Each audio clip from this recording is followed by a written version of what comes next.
Today, when you feel that familiar itch of boredom, you probably reach for your phone without thinking twice. Scroll, swipe, repeat. Instant stimulation. But for 99.9% of human history, that option didn't exist. No screens, no playlists, no endless feeds. For over 300,000 years, your ancestors had long stretches of empty time, especially in the afternoons, evenings, or between hunts, with nothing but their minds, each other, and the world around them. So what did ancient humans do when they got bored? The answer might surprise you. It wasn't wasted time. That boredom literally helped shape human culture, creativity, and even our big brains. Let's go back. We often imagine ancient humans running around all day just trying to survive. Constant danger, constant work. But anthropology tells a different story. Studies of modern hunter-gatherer groups, like the Juhuanzi Bushmen or the Hadza, show that adults typically spent only 15 to 25 hours per week on direct food-getting activities. That leaves a lot of daylight and firelight for doing very little by modern standards. They rested, they sat, they watched. Researchers have recorded hunter-gatherers spending 6 to 9 hours a day in what looks like downtime, lying around camp, grooming each other, or just staring into the distance. This wasn't laziness, it was biology. Our ancestors evolved in environments where overexertion could get you killed, and food wasn't always guaranteed. Conservation of energy was smart, but that downtime created something powerful, the space for boredom to do its job. Boredom isn't a modern curse. It's an ancient brain mechanism. When stimulation drops and nothing meaningful is happening, your mind starts pushing you to explore, create, or connect. In prehistoric times, this drive turned empty hours into innovation hubs. Storytelling and gossip.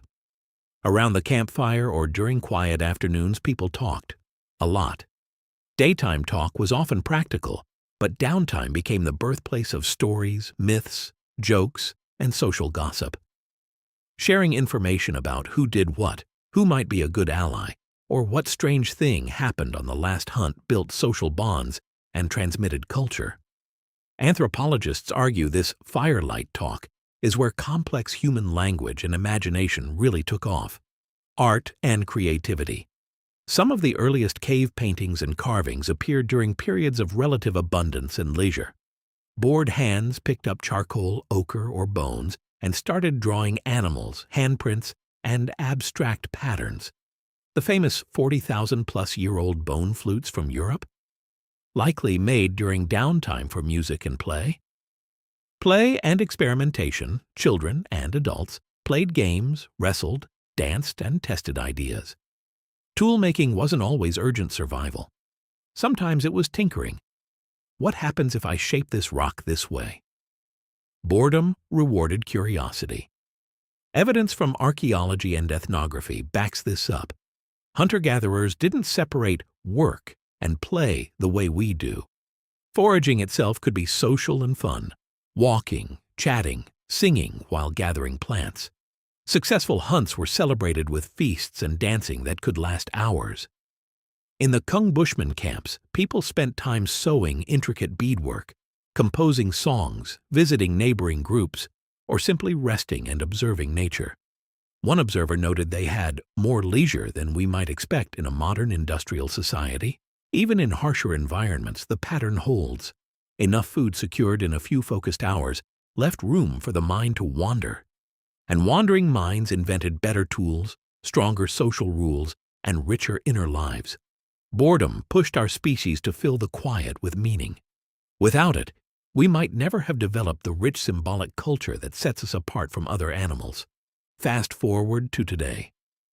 We've engineered boredom out of life with constant notifications, entertainment, and busyness. But our brains still crave that ancient downtime.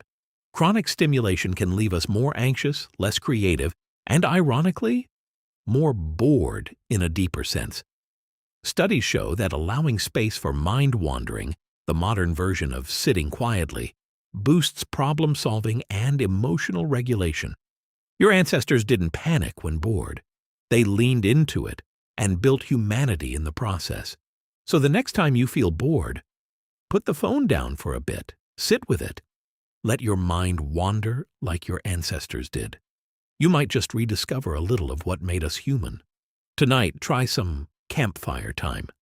No screens, just you, your thoughts, maybe a notebook or a walk. Your brain is wired for it.